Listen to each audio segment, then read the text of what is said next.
Good morning. It's Thursday morning, and if you're like me, then you are definitely sick of the cold and the snow and hoping that it goes away soon. I wish I had control over that and I would send it away, but I don't. So I guess we're just dealing with it. Well, this is your Thursday morning rooted devotional, and this is the part two of Saul. And I just want to take a moment to kind of look at and talk about the complicated relationship between Saul and David, and then Jonathan and David's relationship also. And so you can see this play out in 1 Samuel kind of 16 through chapter 23 or a little following. But in 1 Samuel 16, Saul and David's relationship begins. And the Spirit of the Lord has left Saul, and an evil spirit has begun to torment Saul. And Saul's servants asked him if they could look for someone who could play the lyre, that's a musical instrument, to help him feel better. This person ended up being David. And so whenever Saul was tormented by the Spirit, David would play the instrument and Saul would feel better.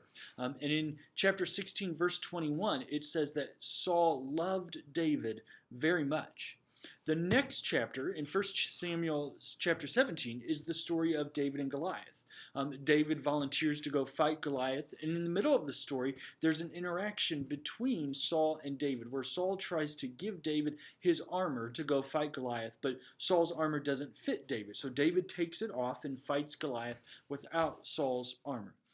The next chapter, we see that in 1 Samuel 18, Saul kept David around and gave David some authority regarding military matters. David had great success in battle, and when the Israelite troops were returning home to a celebration, Saul heard the Israelite women singing, "Saul has killed his thousands, and David has killed his tens of thousands." This made Saul very angry. It says in 1 Samuel 18, verse 8, Saul says, "They credited tens of thousands to David," he complained, "but they only credited me with thousands."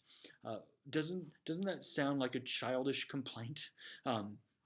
But from this point on, Saul tries to kill David multiple times. Saul even attempts to kill his own son, Jonathan, because Jonathan was protecting David from Saul. Saul knew that David was going to be the future king.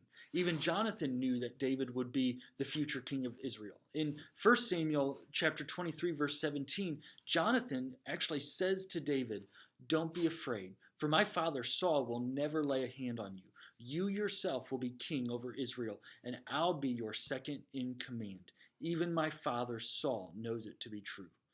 What an incredible statement that Jonathan makes. We know that the rightful heir to a kingdom is the son of the king.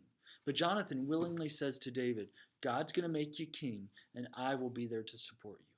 A couple takeaways from this story, or the relationships between Saul and David and Jonathan and David.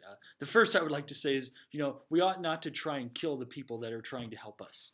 That probably can go without saying, but Saul was wrong in his attempts to try and kill David.